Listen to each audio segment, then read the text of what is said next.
രാവിലെ തന്നെ നമ്മളെ സ്വന്തം കരുവപ്പെടുന്നതിൽ ഹോൾസെയിൽ റേറ്റിന് ചെറിയ ചെറിയ കച്ചവടക്കാർക്ക് മീൻ കൊടുക്കണ ചെറിയൊരു പരിപാടി ഉണ്ടാ. നമ്മുടെ സ്വന്തം പരിപാടിന് രാവിലെ 7 മണിക്ക് തുടങ്ങുണ്ടാ. എല്ലാവരും പോന്നോട്ടാ. ചെറിയ ചെറിയ കച്ചവടക്കാർക്ക് മീൻ കൊടുത്തതിന് ശേഷം ബാക്കിയുള്ള മീൻ നമ്മളെ തട്ടുമിടും. തട്ടുമിടുന്ന മീൻ വളരെ ക്ലീൻ ആൻഡ് നീറ്റ് വൃത്തിയാക്കിയതിന് ശേഷം നമ്മളെ മജീദ് തട്ടുമ മീനുള്ളൂ. അതും വളരെ ഫ്രഷ് മീൻ മാത്രം. രാവിലെ നമ്മളെ കൊടക്കാപ്പറമ്പ് പെട്രോൾ പമ്പിൽ നിന്ന് പെട്രോൾ അടിച്ചാലേ വണ്ടിയേ ഉള്ളൂ. പിന്നെ അതുമാത്രമല്ല, ഷാനുക്കാട് നിന്ന് ചേഞ്ച് അടിക്കാൻ പോകും. ഷാനുക്ക് ചേഞ്ച് നല്ല കച്ചവടം തുടങ്ങാൻ പറ്റുള്ളൂ. നമ്മളെ നാട്ടിൽ ഇക്കന്മാർ നോക്കിക്കണാണ്. എല്ലാവരും വിചാരിക്കും കടപ്പുറത്ത് ചാകര വരാൻ. ഇവർ മീനൊന്നും മേടിക്കില്ലായിട്ട് ഇവർ വെറുതെ നോക്കിക്കണാണ്. ഏതൊരു മീൻകാരനും മോട്ടർഷക്കാരും പോകാൻ കൊതിക്കുന്ന ഒരേ റോഡുകളുണ്ട് നമ്മളെ സ്വന്തം പള്ളിനടയിൽ. വർഷങ്ങളേറെ ഈ റോഡിന്റെ അവസ്ഥ ഇങ്ങനെ വളരെ ദയനീയം. അടിപൊളി റോഡ്.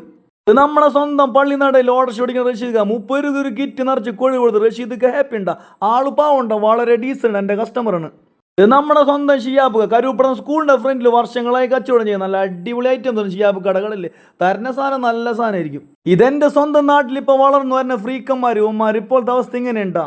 മീൻ കച്ചവടം കഴിഞ്ഞ് നേരെ പോയത് അപ്പുറത്തെ വീട്ടിൽ ആടിന് വെക്കാൻ നല്ല അടിപൊളി മുട്ടൻ 1.5 വയസ്സായിട്ടുള്ളൂ. ഇവനക്ക് ഏകദേശം 25-30 കിലോ തൂക്കുണ്ട്. അതുമാത്രമല്ല, ഇങ്ങനെ മേടിച്ച് നിങ്ങൾക്ക് ഒരിക്കലും നഷ്ടം പറ്റില്ല. വളർത്താനും പറ്റും, ഇറച്ചിക്കും പറ്റും. എൻ്റെ ഈ വീഡിയോ കാണാൻ നിങ്ങൾക്ക് ആർക്കെങ്കിലും ഇവനെ മേടിക്കാൻ എന്തെങ്കിലും ഉദ്ദേശം ഉണ്ടെങ്കിൽ എൻ്റെ നമ്പർ താഴെ മെൻഷൻ ചെയ്യുക. ഈ നമ്പറിൽ വിളിച്ച് കഴിഞ്ഞാൽ ഫുൾ ഡീറ്റെയിൽസ് ഞാൻ പറഞ്ഞുതരാം. അപ്പം എൻ്റെ വീഡിയോ ഇത്രയുള്ളൂ. Okay bye. അടുത്ത വീഡിയോയിൽ വീണ്ടും കാണാം.